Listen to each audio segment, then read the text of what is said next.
Okay, thank you. Good morning, good afternoon, I guess. It's great to be at my second Big Ten Media Day. Certainly feels a lot different than a year ago at this time. Certainly we don't need to wear name tags any longer, so that's a positive. Representing University of Washington is a tremendous honor. This is a place with championship traditions, elite academics, and certainly one of the most passionate fan bases in all of the country.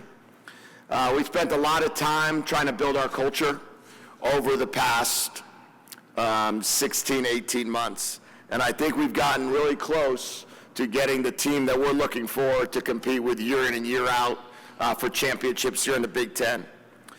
We talk a lot culturally about respect and accountability, integrity, selflessness, and enthusiasm. We believe that we are a very disciplined team. We believe in mental and physical toughness. And really what it all comes down to for us is that be a pro mentality.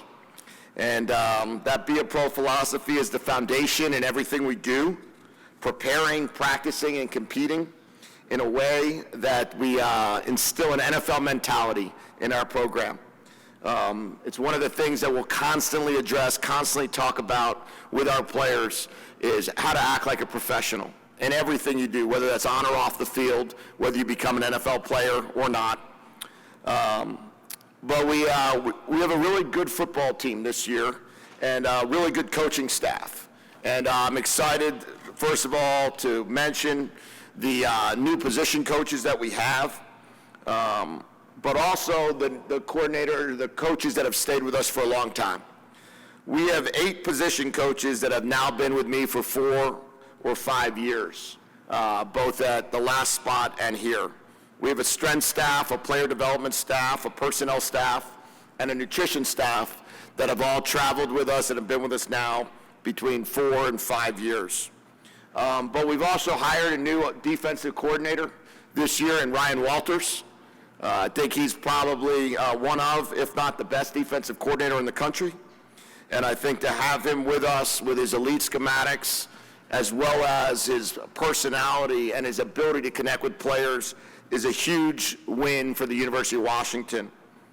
Coach Walters transformed Illinois' defense from number 97 in the nation to number 1 in his 2 years there, and from number 114 in total defense to number 2 in his 2 years there. We've also hired a new special teams coordinator in Chris Petrilli. Excited that Coach Petrilli is with us, and really for the first time in my career, other than in the NFL, to have 2 people designated strictly to coach special teams in this conference, I think is critical to the success of our program. I was able to promote Jimmy Doherty from quarterback coach and pass game coordinator to our offensive coordinator. And Jimmy's been with me for 7 years, 1 year at Michigan, 1 year at UCLA, 3 at Arizona, now 2 at Washington. And this is his second stint at Washington. So it's great to have Jimmy with us, working together with me and the rest of our offensive staff as we formulate our game plans. We've also added Taylor Mays and Brian Odom, 2 coaches that everyone's very familiar with. Taylor Mays, obviously one of the greatest players that played at SC, All-American safety there that is from Seattle. And then Brian Odom, who was a linebacker coach most recently at Oklahoma and SC. College football continues to transition. And I will start with saying I appreciate my wife for all of her patience during these transitions. We are constantly in a change and figuring out how to handle so many different parts of the football world, recruiting world, NIL world, and the calendar is a moving target. And Amber has been an unbelievable help and partner in the success of our program, as have my daughters. I also want to thank Pat Chun and Aaron O'Connell, who have made sure that while we're transitioning from the Pac to the Big Ten and now going into our second year, that we are competing at the highest level, whether that be through staff size, staff compensation, staff retention, player development, player rosters, and player compensation. We're investing in our players at the university through revenue share, through community NIL engagement, and it's a weekly topic that Aaron and Pat hit with me and have been extremely supportive in our quest to be at the top of the Big Ten. And also want to welcome a new president. President Jones is coming from the University of Illinois, and we can't wait to have him as a part of our program as well. I'm incredibly proud of the players who've stepped up since we've arrived here in January. In 2024, we entered the season with 21 new starters. This season, we're entering with 11 returning starters. We've also entered the season a year ago with an offensive line that never played together, and yet we still produced a 1,000-yard rusher. We entered coming off of a national championship run, and yet we're still able to find a way with one returning starter to make it back to a bowl. But as I look at the team that we have currently, I'm so proud of the guys that are here. We lost one starter in the transfer portal and replaced him with a starter from a team that I coached prior. The rest of our team either has moved on through graduation or are back. And that's a huge credit to the culture of our assistant coaches and our program. I want to start and talk a little bit about the guys that we brought here today. Damon Williams, our quarterback, is an amazing young man. He's 19 years old, just turned 19 in March. And last year, as a true freshman, he completed 79% of his passes, 8 touchdowns, 1 interception. Started our bowl game where he had 4 touchdown passes and a touchdown run. And he's really just as special of a football player. He's an incredible individual, which I hope you guys will learn about later on. Jonah Coleman, the running back that I brought today, has been with me for 4 years. And he is a very special person in our lives. My wife and I, my girls, consider him part of our family. He's had incredible success last year as a Big Ten runner, had over 1,000 yards, had 10 touchdowns, and in our first year in the conference, earned all Big Ten honors. He's the first running back at the University of Washington since 1976 to rush for over 100 or more yards in his Husky debut. Jonah's going to be a fantastic pro. Also extremely proud of Jonah with a 3.91 cumulative GPA. He will be our nominee for the William Campbell Award of the Academic Heisman. And then the third guy that I brought, another player since been with me for 4 years, part of our recruiting class of 2022 back in Tucson, Ephesians Prysock. He has started every game for us since he was a true freshman.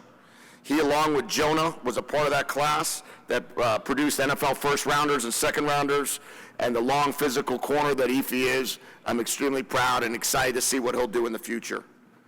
And then finally, I just want to mention a couple players that I didn't bring that I'm really proud of. Denzel Boston, in his first year starting for the University of Washington, had 9 touchdowns in the Big Ten. Takario Davis joining us after having a elite year in the Pac-12 and also in the Big 12. Excited to have Takario with us. We're going to need all that talent, and we're going to need all that staff leadership this season because we know we are playing in the best conference in the country with the toughest schedule in the country. We have an incredible home field advantage. We are riding a 20-game winning streak, and we're excited for our home opener against Colorado State. We head to Pullman week 4 to regain the Apple Cup, and then we come back and we host Ohio State.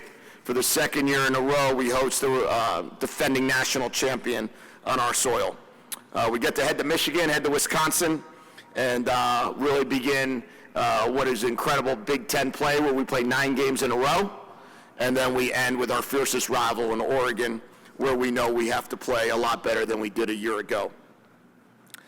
Joining the Big Ten in 2020-24, the best conference in college football, we understand we have a weekly grind of games, not just the ones I mentioned.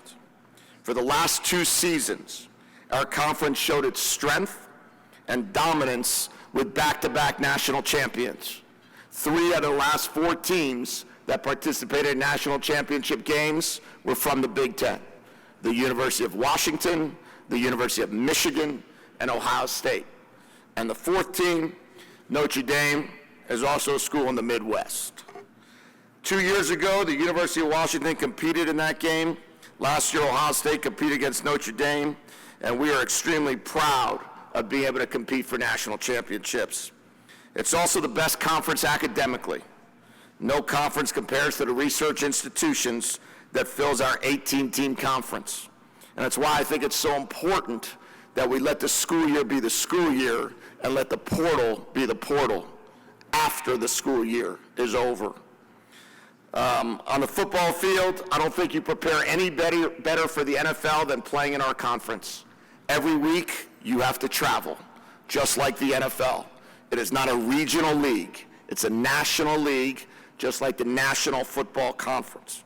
And I would tell you that as we go, it's why it's so imperative that we need to have 4 automatic bids, a 9-game schedule in the Big Ten Conference. We can't leave it up to chance with a 5 and 11 combo. The team of 2025 reflects the values of the University of Washington, but it also reflects the words of my former boss at New England: no days off. We're going to make sure that everything we do it at the highest level, we do it every day, and we compete for championships and make University of Washington proud. I appreciate it. I'll open up for any questions you have. All right, we have one question for Coach. Let's do Jedd, Sam King from the Journal and Courier. You mentioned Ryan Walters, who the last 2 years has been a head coach. How much added value is there when you get a coordinator who has that head coaching experience, results aside, just to kind of understand what you're going through running the program? Yeah, I went back and I looked at the last couple of years of teams that have won championships, and I looked at last year's 4 playoff teams, and all 4 of those playoff teams had a former head coach on the staff. And when you look at when Coach Franklin brought in Tom Allen, when you look at with Coach Sarkisian having Kyle Flood, when you look at Coach Day having Chip Kelly, when you have Coach Freeman having Coach Golden, who I worked for at Miami, there's a great value there of having former head coaches, and for me, it was one of the most critical things we could do. Coach Fisch, thank you so much for your time. Thank you.